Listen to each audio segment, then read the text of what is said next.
Umorder ako ng helmet sa Geely Helmet Philippines. Ito.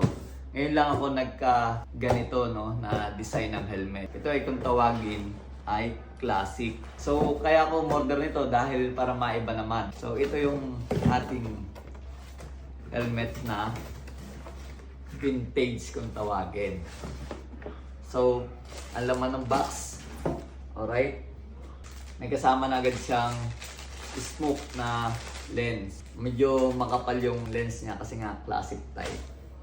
Ito, pagbukas natin, automatic na may dust bag na agad si Geely helmet dahil para pag binalot nyo, hindi kasi nung magkalikabok. Ito yung design na vintage na blue. Ito yung kanyang design, physical appearance. At meron ditong parang tanso oh.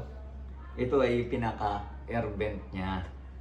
At pag binuksan mo ang visor ay clear yung nakakabit dahil nga kasama niyang isa ay smoke para may option kayo.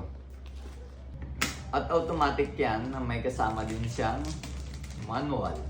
At siyempre may libreng keychain pa rin. Diba?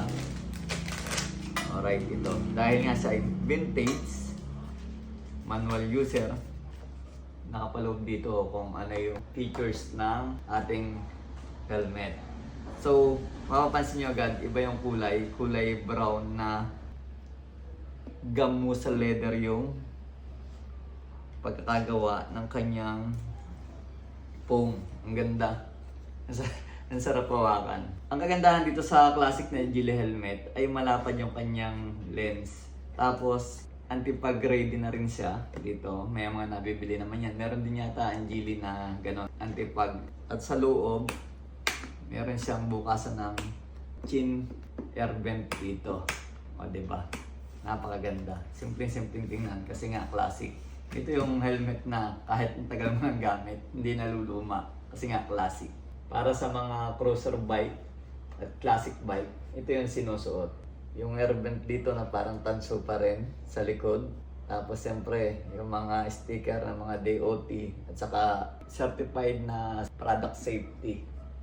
Diba? Suot natin. Ay ngayon lang ako makapagsuot ng ganito.